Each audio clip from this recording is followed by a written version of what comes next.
Isso. Então, boa tarde a todos, bem-vindos ao penúltimo dia da Academy Open Week 2023. Este ano, tal como o ano passado, temos a honra de ter dois grandes sábios na área da gestão de projetos que nos vêm explicar as novas tendências nesta área. Contamos mais uma vez com os professores Miguel Carvalho e Melo, que é o coordenador também do nosso MBA em gestão de projetos, e o professor António Andrade Dias, que é docente desta mesma formação. Para não perdermos mais tempo, professor Miguel Carvalho e Melo, obrigado mais uma vez e pedi, por favor, que apresentasse o nosso convidado docente, professor António Andrade Dias. Muito obrigado. Isso com alguma pinta, se faz favor. Pronto, muito bem. Então boa noite ou boa tarde. E aqui no nosso alinhamento para hoje, quem vai começar é precisamente aqui o meu colega António Andrade Dias. Trabalhamos juntos já há muitos anos.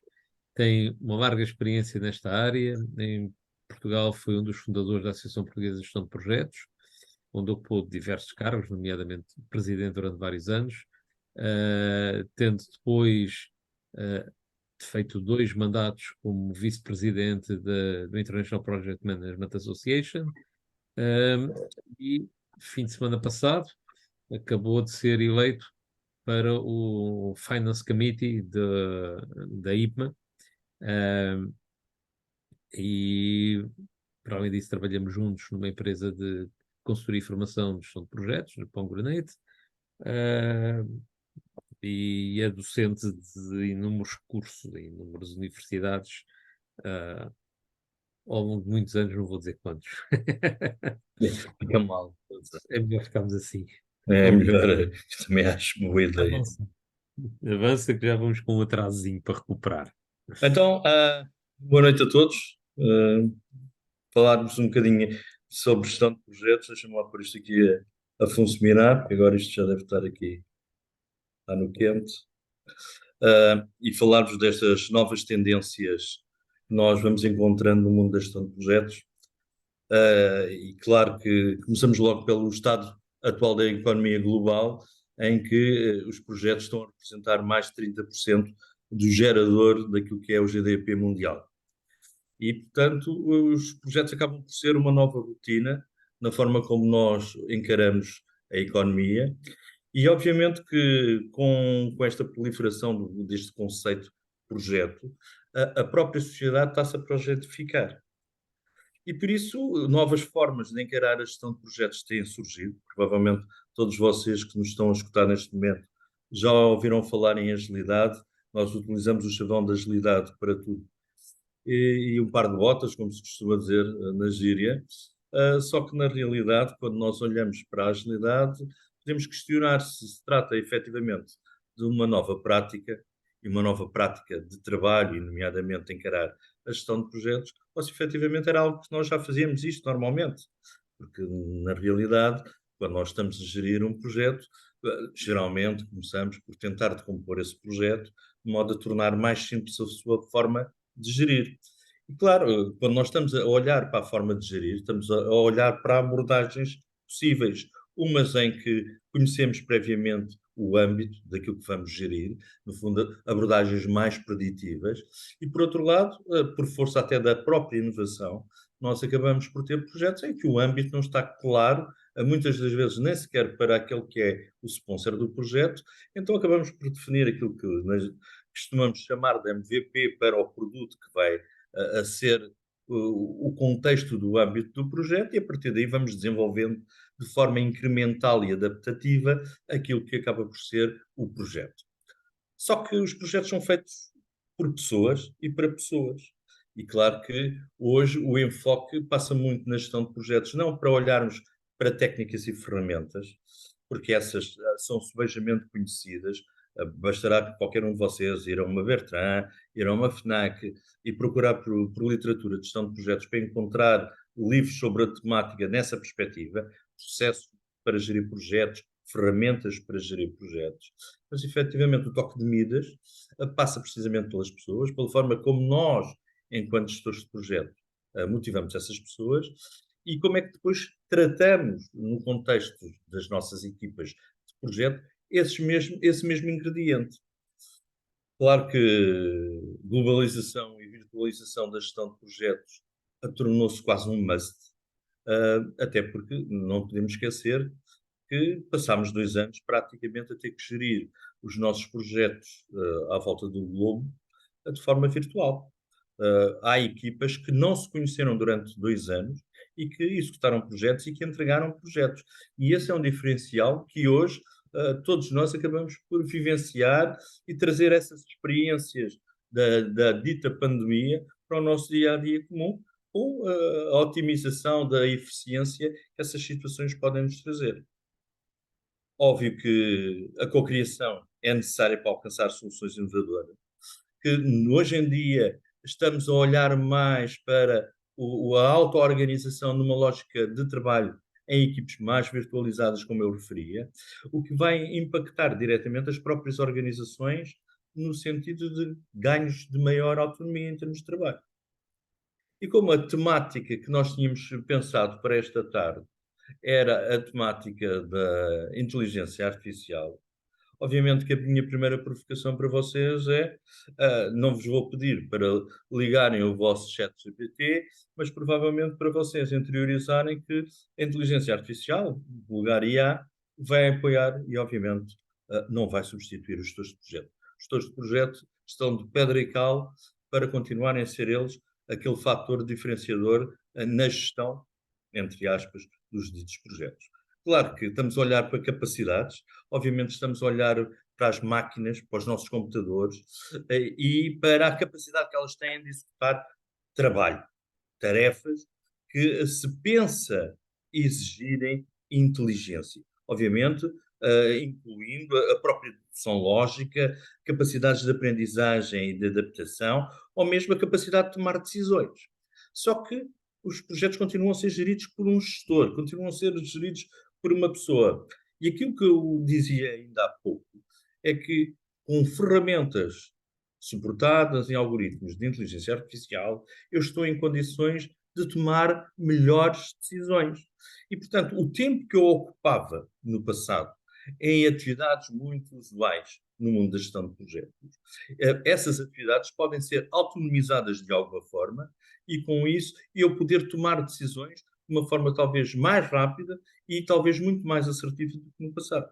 No fundo, baseadas em quê? Em experiências passadas, naquilo que vulgarmente nós chamamos, na linguagem de gestão de projeto, lições aprendidas com outros projetos. Só que o IA vai trabalhar também com a informação insuficiente, com informações que são conflitantes, e por isso, muitas das vezes, quando nós estamos a usar rudimentarmente estas ferramentas que nos estão a ser oferecidas e disponibilizadas, muitas das vezes o resultado que vocês vão encontrar provavelmente não é o melhor resultado. Mesmo quando estamos a falar em versões pagas, eu nem estou só a falar das versões free. Quantas e quantas vezes nós não simulamos, nós, e quando eu digo nós, as nossas equipas de projeto, não simulam precisamente cenários a partir de um determinado contexto, voltamos a recolocar a questão colocada de outra forma e os resultados são completamente diferentes. Mas não deixa de ser uma excelente ferramenta. Obviamente que eu vou ter aqui um conjunto vasto de diferentes tipos de abordagens à inteligência artificial, uns que passam pela própria ciência cognitiva, estes sistemas especializados, estas lógicas de aprendizagem, estes algoritmos genéticos, que muitas vezes são as famosas redes neurais e estes agentes inteligentes. Mas depois, por outro lado, questões que têm a ver com robótica ou mesmo a aplicação da inteligência artificial enquanto um interface natural. Ou seja, a possibilidade que eu hoje tenho junto da própria máquina, a máquina ter o reconhecimento da fala ou a possibilidade de utilizar modelos de realidade virtual. Portanto, esta contextualização. E é óbvio que isto, mais uma vez, não é algo recente, ou seja, o termo é pela primeira vez utilizado no século passado, nos anos 50, nos finais dos anos 50. Esta referência é de 92. Este livrinho simpático que vocês têm aqui, que já vai numa edição vasta, ainda é considerado um livro de referência pelo próprio MIT, e, portanto, estamos a olhar para a história da inteligência artificial como um ramo até das próprias ciência da computação. E lembrar-vos também que, em 89, é feita a primeira experiência com um veículo automóvel partindo daquilo que vulgarmente nós chamamos uma rede neural. Portanto, os passos que foram dados, entretanto, que hoje na prática nos permitem dizer que num curtíssimo espaço de tempo vamos ter a possibilidade de ter ofertas de carros não tripulados a fazerem serviços para a Uber e para empresas similares, vai passar a ser completamente uma realidade. Agora, a questão é o afinar do algoritmo para que em determinados cenários, em determinada modulação, ele possa efetivamente entender e colocar os pratos na balança. Quando eu digo isto, imaginem um carro não tripulado que vê numa passadeira um conjunto de pessoas a atravessar, em que ele tem pessoas que estão dentro do próprio carro, no fundo passageiros, e a decisão é entre atropelar aquele conjunto de pessoas que está na passadeira ou eventualmente afastar-se e ao afastar-se colidir e provocar danos àqueles que estão dentro do veículo. E esta tomada de decisão é aquela que muitas das vezes o próprio algoritmo ainda não consegue fazer. Esta distinção entre a causa e efeito que está associada. Portanto, há que pensar um pouco nesta ciência que está por trás desta magia que muitas das vezes nós encontramos. E, portanto, há ferramentas e técnicas que passam por estes 4 que eu aqui citei, mas existem muitos outros, que acabam por serem o indutor do próprio pensar e do próprio agir de forma inteligente. Ou seja, quando vocês ouvem falar no tal chat GPT, vocês estão a olhar para sistemas especializados baseado no conhecimento que vai sendo adquirido através de princípios de machine learning. Okay?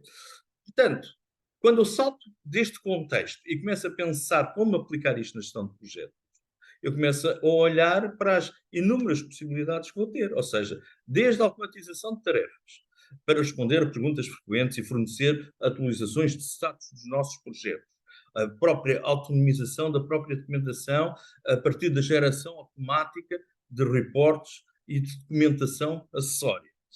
Passando pela análise de dados, que me vai dar o quê? A possibilidade, de forma preditiva, eu poder ter não uma bola de cristal, mas ter efetivamente uma ferramenta que me prevê atrasos ou entropias que o projeto possa estar a passar, que me vai permitir melhor tomada de decisão, nomeadamente na forma como vou avaliar riscos que estão associados ao projeto.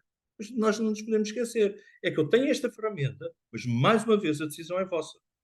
A decisão é minha enquanto gestor de projeto. Portanto, eu, além disto, tenho a possibilidade de usar a ferramenta no planeamento do projeto. Para quê? Para eu perceber que, através do cenário que eu estou a criar, eu posso alocar de forma eficiente recursos utilizando este tipo de algoritmo de otimização. Fazendo o quê? Agendamentos inteligentes, fazendo o planeamento de tarefas com base em prioridades e mesmo nas próprias disponibilidades.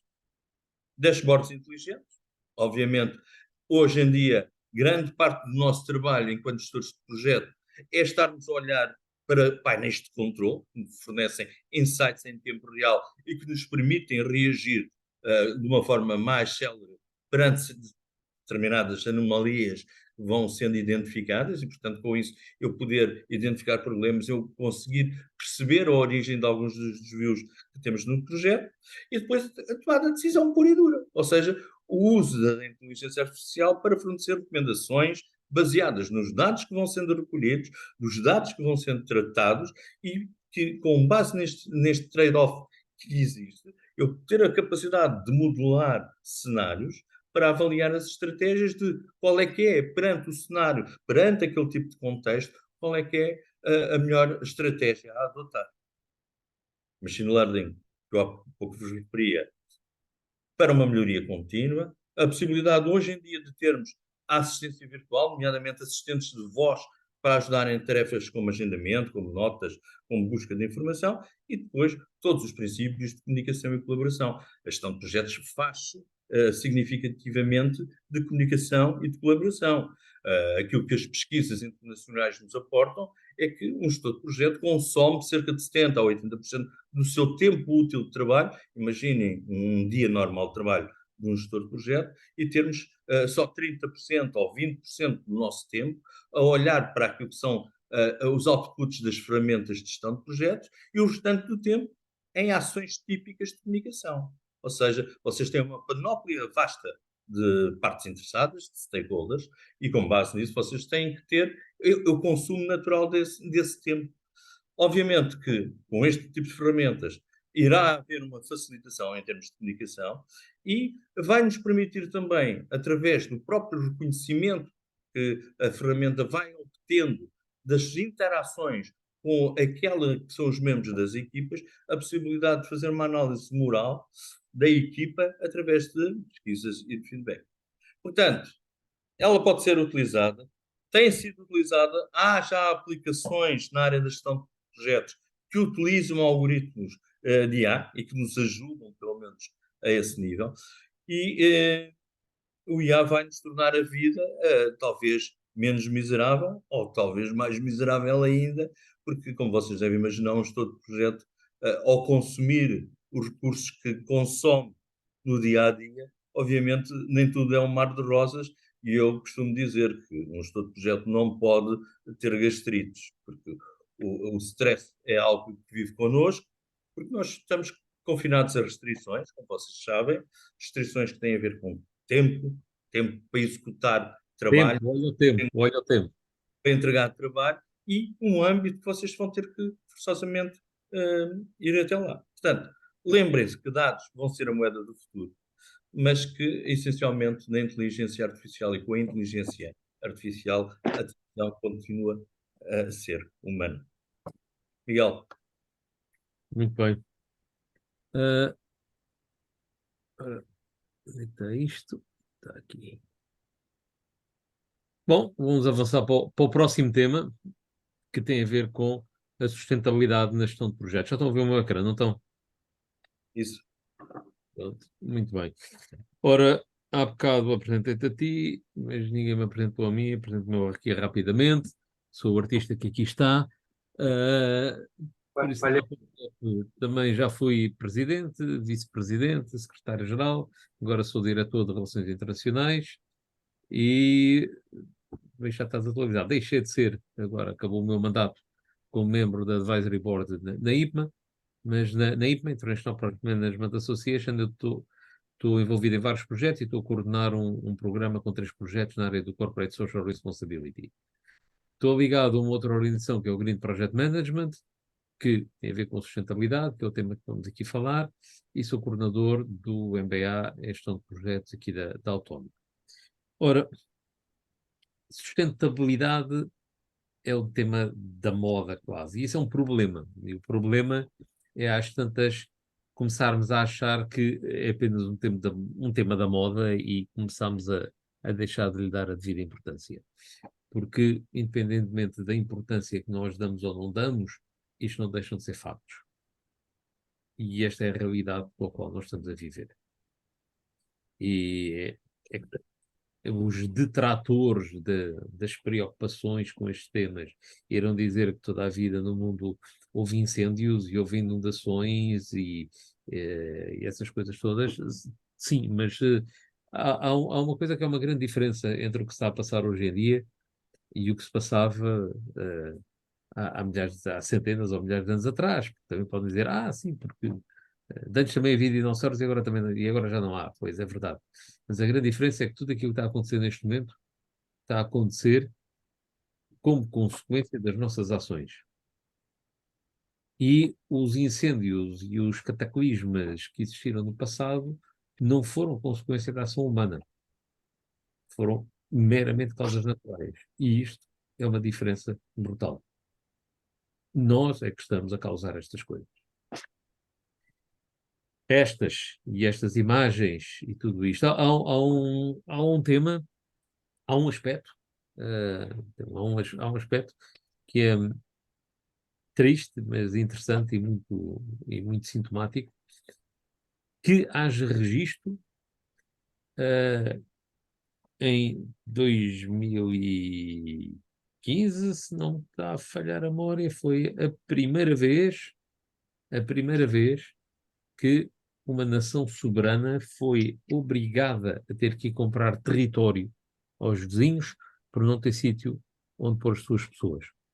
Foi no arquipélago de Ilhas de Salomão em que algumas das ilhas ficaram definitivamente submersas.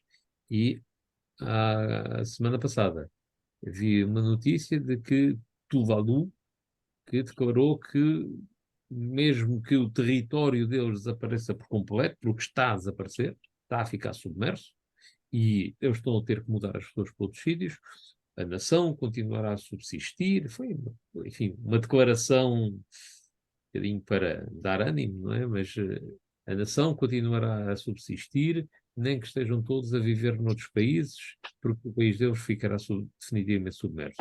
Fica submerso por causa do aumento do nível da temperatura dos oceanos, que faz com que a calota polar esteja a derreter. É um facto. Nós estamos a consumir 1,7 planetas por ano. Aquilo que nós consumimos, o planeta não tem capacidade de regenerar. E este ano, 2023, uma coisa que é o chamado Earth Overshoot Day, que é o dia em que nós acabamos de consumir os recursos que o planeta tem capacidade de regenerar no ano seguinte, foi em julho de 2027. E se forem este site que aqui está, vão ver por país qual é que é a data em que isso aconteceu, porque ali é o global para o planeta inteiro, e o que significa que nós em Portugal ainda estamos pior. Estamos abaixo da média, porque em Portugal foi mais cedo ainda. Em Portugal foi no dia 7 de maio. No dia 7 de maio, nós tínhamos consumido tudo o que o planeta tinha para dar para um ano inteiro. E por isso, a partir do dia 7 de maio, nós andamos a consumir o futuro. Mas é isso que o mundo inteiro anda a fazer, anda a consumir o futuro. E por isso, qual é o futuro que nós vamos deixar para os nossos filhos, netos e por aí fora? Em 1983, o secretário-geral das Nações Unidas convidou esta senhora que aqui está, a Gro Harlem Brundtland, para, que era a antiga primeira-ministra da Noruega, para organizar uma comissão independente das Nações Unidas para, ou com foco no meio ambiente e no desenvolvimento. Na altura ainda não se usava muita palavra sustentabilidade, e isto deu origem à chamada World Commission on Environment and Development. E o resultado aqui foi um documento muito badalado na altura, foi chamado Brundtland Report, que foi o que esteve por trás depois, ou, enfim, foi o rastilho que depois deu origem a que se fizessem aqueles Earth Summit no Rio de Janeiro e mais tarde na África do Sul e por aí fora. A partir de onde depois se desenvolveram os SDGs, os Objetivos de Desenvolvimento Sustentável das Nações Unidas. Se forem procurar informação sobre isto, enfim, toda a gente conhece este boneco, como é óbvio, imagino eu, não é? Agora, por trás disto, aqui tem os 17 objetivos. Estes 17 objetivos, por sua vez, decompõem-se em uma forma muito mais detalhada e há muito mais informação sobre cada um deles. E estamos muito longe de conseguir cumprir qualquer um deles. Quando se começou a falar de sustentabilidade, no mundo empresarial, enfim, aqui há uns anos atrás, começou-se a dizer, pois, é bonito, mas eu, enquanto responsável por esta empresa, a minha responsabilidade máxima é entregar valor aos acionistas, os acionistas são-se das tintas, se eu estou a ser muito verdinho ou pouco verdinho, o que eles querem é o retorno do investimento e por aí fora. Isto depois provou-se que era uma visão completamente errada e provou-se da forma mais simples deste mundo. E foi em 2015 que foi o ponto de viragem. Porque começou a aparecer uma série destas grandes empresas de fundos de investimento, a BlackRock, a Goldman Sachs e por aí fora, começaram a criar fundos de investimento que apostavam exclusivamente em organizações com práticas de sustentabilidade comprovadas. E o que acabou por acontecer é que esses fundos de investimento acabaram por ter um comportamento muito melhor do que todos os outros, ou seja, maiores taxas de rentabilidade com menor risco. Ora, isto para qualquer investidor é o que se pretende, não é? Baixo risco, alto retorno, é o que toda a gente quer. O que fez com que todas as organizações que não tinham preocupação com sustentabilidade e começaram a ver isto e começaram a perceber que isto, se calhar, a história da sustentabilidade não é para a gente estar a perder dinheiro. Se calhar isto bem pensado, antes pelo contrário, até faz sentido. E em 2017 foi criada, enfim, foram identificados estes vários, não sei como é que lhe hei de chamar, isto é o Business Case for Global Goals, por isso são oportunidades ou áreas onde haverá oportunidade para desenvolver negócio com um foco na sustentabilidade. Pegando aqui o que o António disse há pouco, e este aqui já é um estudo de 2014, está ali, feito pelos dois Mladens, os senhores croatas, o professor Mladen Radukovic e o professor Mladen Vukavnovic, que sábado passado, ou domingo passado, passou a ser presidente, era vice-presidente, passou a ser o presidente da IPMA, o Mladen Vukavnovic. O outro já está reformado, já foi presidente, já está reformado agora. E este estudo apontava para isto, apontava para que o peso dos projetos no PIB mundial é cada vez maior e as previsões atuais apontam para cerca de 30%. 30% será o peso dos projetos.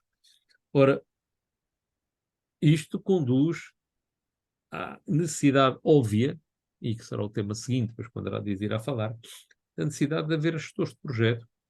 E gestor de projeto ainda há um bocadinho aquela tendência de achar que gestor de projeto é qualquer pessoa que faz uma coisa à qual chama projeto e que muitas vezes nem sequer sabe o que é que isso significa, mas felizmente o mercado cada vez mais está a perceber que gestor de projeto é alguém que é certificado em gestão de projetos e alguém que tem competências em gestão de projetos. Não é alguém que está ali a fazer umas coisinhas. Onde é que a sustentabilidade se junta com tudo isto? Eu não vou ler, obviamente, aqui este slide todo. Isto é um bocadinho aqui os pergaminhos do Green Project Management. E o Green Project Management é uma organização que, entre outras coisas, vai produzindo uma série de informação e tem aqui o link da GPN, depois se quiserem lá buscar a informação. E entre as várias coisas que foi fazendo, é este documento que está aqui no meio, que é hoje em dia reconhecido como o standard da sustentabilidade na gestão de projetos. O que é que está por trás disto? A constatação de um facto muito simples. Tudo aquilo que se faz em qualquer organização, ou é um projeto, ou nasceu de um projeto. E por isso não faz sentido as organizações estarem a reivindicar as suas muito boas práticas de sustentabilidade naquilo que são as suas operações, esquecendo que a montante estão projetos que foram tudo sustentáveis. E é aqui que entra a sustentabilidade da gestão de projetos. E este documento, o que nos vai permitir fazer é, enfim, depois tem uma série de técnicas e ferramentas associadas, é nós aplicarmos ferramentas que vão garantir que o projeto está a ter em consideração boas práticas de sustentabilidade e que por essa via vai contribuir para os objetivos de desenvolvimento sustentável. E isto é uma das coisas que é trabalhado no MBA de Gestão de Projetos. António, passo a palavra agora. Temos que ser rápidos, porque já estamos nas 9h15 quase. Mas podes partir. Já está tudo a ver. Bem, a primeira coisa que eu vos queria deixar em termos de mensagem, independentemente da nossa filiação, entre aspas, na IPMA, na International Project Management Association, é que nós defendemos que quando encaramos um projeto, aquele que vai gerir o projeto deve possuir as competências necessárias a serem aplicadas nesse mesmo projeto. Ou seja, não basta estarmos a falar que a organização possui processos, possui ferramentas, que até tem um framework simpático para gerir os projetos, nós partimos do princípio de que, em primeiro lugar, nós temos que desenvolver competências nos nossos profissionais, dando-lhes as competências necessárias, então, para depois eles poderem estar a gerir os ditos projetos. Só para vos dar um enquadramento, a IPM é a associação mundial mais antiga, foi fundada em 1965. É uma federação de 70 associações que, no fundo, fazem aqui um pouco este caminhar, este apostolado pelas competências da gestão de projetos, e hoje em dia, aí, mais do que tudo, está numa lógica de ser o orquestrador, se quiserem, da profissão do gestor de projeto, com vista a transformar o mundo num melhor lugar.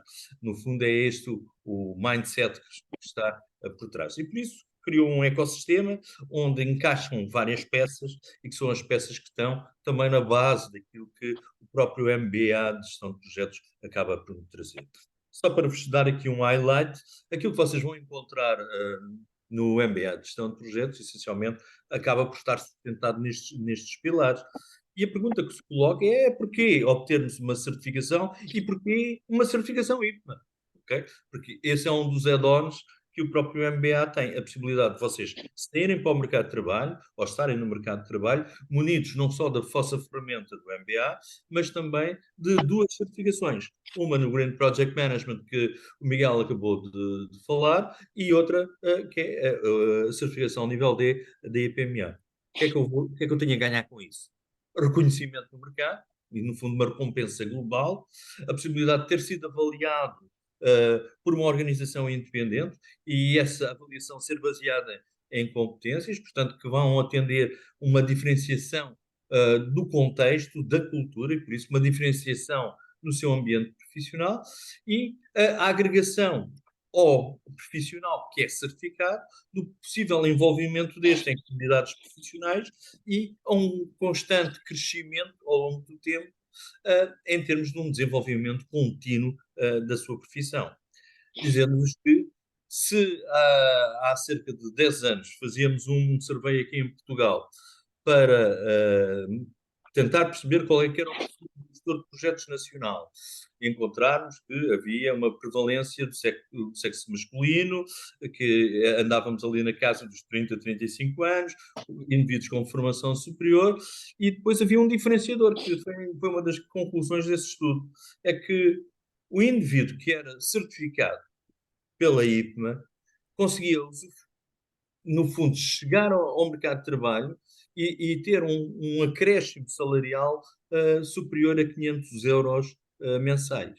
E só por isso acabava por se tornar quase que um mecanismo de promoção e de marketing, dizer assim, eu vou-me certificar, eu estou a avaliar as minhas competências, há uma entidade que me vai avaliar, mas acima de tudo vou chegar ao mercado e ainda vou ganhar mais 500 euros. Fantástico! É aquilo que nos dias de hoje todos nós a queremos atingir. E, portanto, quando nós estamos aqui a desenhar este MBA, e o Miguel teve a preocupação de o fazer, foi no sentido de haver a possibilidade de, no final do MBA, e contar como até para a classificação final do MBA, a possibilidade de os candidatos, no fundo dos alunos, poderem também fazer o exame de certificação dentro do conteúdo ou dos sílabos do próprio MBA. Portanto, aqui há um processo, obviamente, associado, depois individualmente, porque isto é um processo individual, há de ser tratado, e que, no fundo, vai-vos levar precisamente à possibilidade de usufruírem dessa certificação. Para vocês, conhecimento e recompensa, novas oportunidades, melhores empregos, uma rede global, a possibilidade de participarem em comunidades profissionais. Para as vossas equipas, quando estiverem a trabalhar em ambientes de projeto, a possibilidade de falarem todos a mesma língua, melhorarem o vosso desempenho, a vossa eficiência, porque a gestão de projetos é feita muito de eficiência, sem descurar a eficácia. No fundo, um gestor de projeto tem que saber equilibrar a eficiência e a eficácia, a melhoria no trabalho de equipa, este espírito que nós queremos incutir, okay? Aquele engagement que está muito na moda, e depois para a organização. Aprender com profissionais e avaliadores certificados, transferência de melhores práticas, melhores desempenhos, menos tempo e esforço para recrutarem profissionais, pois time is money e portanto, não há outro caminho. E a garantia de termos no mercado profissionais que são efetivamente gestores de projeto, que não é aquele indivíduo que diz eu dou uns toques, eu faço gestão de projetos, mas que na prática não têm as competências necessárias para poder estar a gerir esses projetos. Miguel, antes de colocarmos questões, talvez falares um bocadinho aí sobre a tónica do MBA. Se não Estava caí, com o microfone cortado. Para aí a partilha do ecrã. é isso, já está. Pronto. Eu tenho aqui o meu agora para partilhar. Ah, ora, é este aqui. Características do MBA em gestão de projetos aqui da Autónoma. Vamos para a 14ª edição. E este curso tem... Tá. E este curso tem uma característica que eu diria que é única, que eu conheço, não há mais nenhum curso No desta mercado. dimensão de estrutura. É um curso integralmente prático. Por isso, no início do curso, os alunos são distribuídos em equipas, é apresentado um cenário de base e cada equipa, dentro desse cenário, tem que conceber um projeto esse no qual vai trabalhar ao longo do curso inteiro. E todo o curso se desenrola ao longo do trabalho nesse projeto. As aulas dos diferentes módulos estão calendarizadas de forma a aparecerem no momento em que o conteúdo dessa aula é necessário para o trabalho que está a ser feito. Por isso, corta completamente com a abordagem tradicional, em que um professor vem, dá a sua cadeira, o seu módulo, faz um serviço no fim, depois vem outro. Não é essa a nossa estrutura. Temos 23 módulos que vão estar integrados uns nos outros, 10 professores, e os alunos, ao longo do curso, enquanto estão a fazer o trabalho, têm constantemente os professores à sua disposição para dar apoio, para tirar dúvidas nos trabalhos que estão a fazer ao longo do curso. E por isso a lógica é de aprender fazendo, é chegarem ao fim do curso, não só com o conhecimento, mas também com as competências desenvolvidas por facto de terem posto em prática aquele conhecimento num projeto que vão chegar ao fim a achar que o fizeram mesmo e que foi mesmo real. Como o António já disse, no fim está incluído no curso os exames de preparação para os exames de certificação tanto da IPMA como do Green Project Management, e por isso, no fim do curso, para além do certificado do MBA da Autonomous Academy, têm duas certificações adicionais, uma da IPMA, outra da GPM. Como é que isto acontece no tempo? O curso arranca com a apresentação do caso, ao fim de um certo tempo, temos aquilo que nós chamamos uma simulação, e esta simulação é um bocadinho estilo Shark Tank. As equipas vão ter que ir vender as suas ideias de projeto. E aí têm os 10 professores a assistir. E as apresentações são filmadas, porque na aula seguinte, depois, com a professora do módulo de comunicação e marketing pessoal, vão discutir, vão fazer autoscopia, vão ver como é que foi a sua prestação, porque qualquer pessoa que esteja num papel de gestora de um projeto, entre as várias competências que tem que ter, uma delas é ser capaz de vender o seu peixe e defender o seu projeto. Estas ideias de projeto aqui, obviamente, quando chegam aqui também com todo o apoio dos professores no trabalho que estão a fazer. E depois estas ideias serão aprovadas, tal como foram apresentadas ou com alguns ajustes, e depois entramos na parte mais core da gestão de projetos. Fazer o orçamento, o cronograma, o plano de resposta aos riscos, o plano de comunicação e por aí fora. E depois vão para a segunda simulação. E na segunda simulação têm que apresentar um plano de projeto, tem outra vez 10 pessoas a assistir, volta a ser filmado. Aqui já tem uma aula antes da simulação com a professora de comunicação e marketing pessoal, para vos ajudar na preparação da simulação e uma outra a seguir para a autoescolha. E por aí fora, como tem aqui no slide, até à simulação final de reunião de fecho de projeto. Estas simulações são momentos muito importantes, é aquilo que, ao fim de 14 edições, estamos perfeitamente à vontade para dizer isso, é uma das coisas que os alunos mais valorizam, é aquilo que mais trabalho lhes dá, mas depois também é aquilo que mais valorizam, porque é de facto momentos de aprendizagem muito marcantes, muito marcantes. E, inclusivamente, temos alguns ex-alunos que agora são professores, e outros enfim, com quem mantemos relações de amizade a longa data e que voltam a ouvir a referem que ainda hoje, passado não sei quantos anos, continuam a lembrar-se das simulações e a pôr em prática algumas das aprendizagens e evitar fazer alguns erros que fizeram, fruto deste processo de aprendizagem. O curso tem esta estrutura com 23 módulos e depois tem aqui mais as simulações está aqui o exame final da APOGEP, depois também há o exame da GPM, mas que é um exame mais curto, mais simples. São 231 horas no total. Tem aqui o plantel da equipa, isto mais um, e era uma equipa de futebol, temos aqui 10, e o curso irá começar em janeiro, tipicamente começa em janeiro e termina em julho. Julho, estamos a falar ali mesmo de 30 de julho, é mesmo ali no final de julho, mas isto é o plano normal. Temos aulas terças, quintas e sábados, terças e quintas das 19 às 23 e sábados das 9 às 13. Todas as aulas são online, via Zoom, exceto as aulas de Microsoft Project, o módulo Microsoft Project, porque essas não se consegue fazer de forma produtiva online. Às vezes há uma outra pessoa com um impedimento online, mas obviamente não ter o mesmo partido da aula, porque é muito difícil, ou para não dizer quase impossível, a professora estar a mostrar coisas e a corrigir no computador dos alunos ao mesmo tempo, é quase impossível.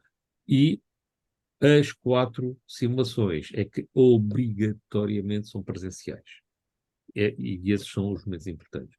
Por isso, temos tido no passado, enfim, desde o Covid, porque antes disso a questão não se punha. Mas desde aí temos tido alunos que estão espalhados por vários sítios, inclusive no ano que havia um que estava nas Maldivas, pronto, planeou a vida para vir cá aquelas 4 vezes, eu tinha que vir de vez em quando em Portugal, por isso ajustou o calendário dele para conseguir estar em Portugal na altura daquelas 4 simulações. E pronto. E são 19h28, isto é, acho, todo projeto, mesmo aqui a cumprir prazo. Pronto. 10 minutos antes para ter uma folguinha. Por isso agora estamos disponíveis para as vossas perguntas.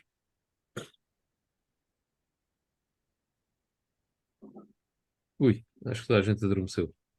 Hã? Acho que adormeceram todos. A gente embala-os. Não sei qual de nós os dois foi mais chato, mas ficou tudo a dormir, ninguém faz perguntas. Exatamente. Estivemos a competir a ver. Então, não há perguntas? Pois parece que não. Há quem se esteja a ligar aqui ao áudio. Estás a ver isso? Eu não vejo nada. Eu só vejo a tua cara aqui, né? Pronto, estás bom. Já não está mal. Vi aqui uma Sofia que ligou a câmera, desligou a câmera. Não sei se ela tinha alguma pergunta.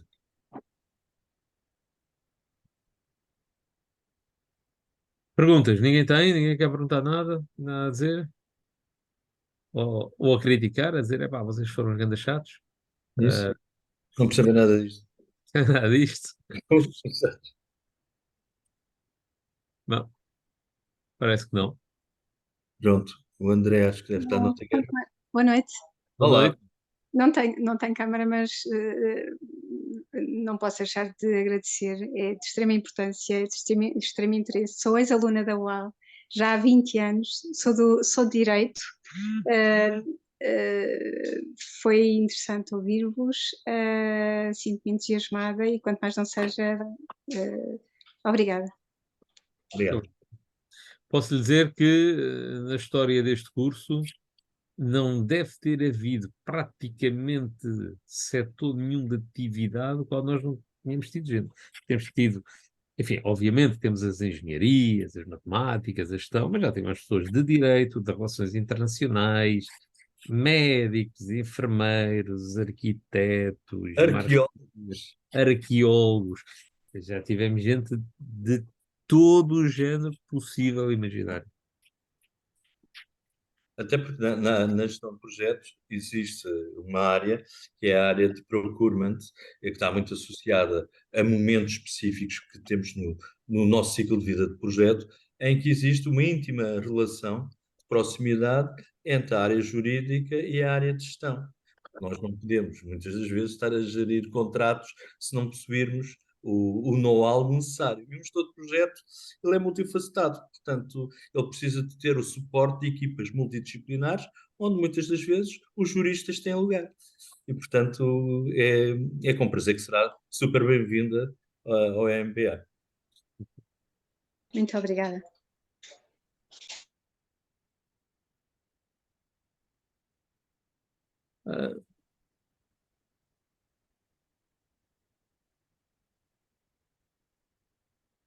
Temos aqui o António Batista, mandou aqui uma mensagem aqui para o chat.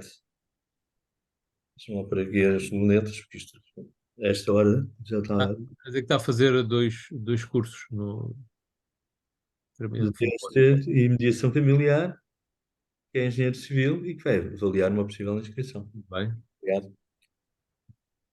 ótimo. António, já agora aproveito para dizer que a Autónoma Academy tem em vigor uma campanha de Early Bird até o dia 6 de outubro e todas as candidaturas que forem feitas até essa data, com a taxa de candidatura paga, o aluno beneficia de 10% do valor da propina. Isto é obviamente extensível a todos os outros participantes que nos estão a ouvir.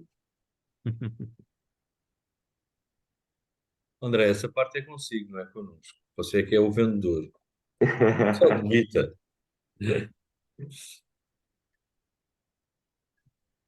André, acho que Do nosso lado está tudo, eu vou aqui, entretanto, arrancar com outro webinar, a quem aproveito já desde já para convidar, é Marketing Digital. Outro link, caso não tenham feito a vossa inscrição, podem fazê-lo através do nosso site. Agradecer uma vez mais ao professor Miguel Carvalho e Melo e ao professor António Andrade Dias pela vossa disponibilidade e contamos receber alguns destes participantes na próxima edição que terá início no final de janeiro. Muito obrigado a todos e uma boa tarde. Obrigado. Okay. Obrigado a todos. Muito obrigado. Obrigado. Obrigada.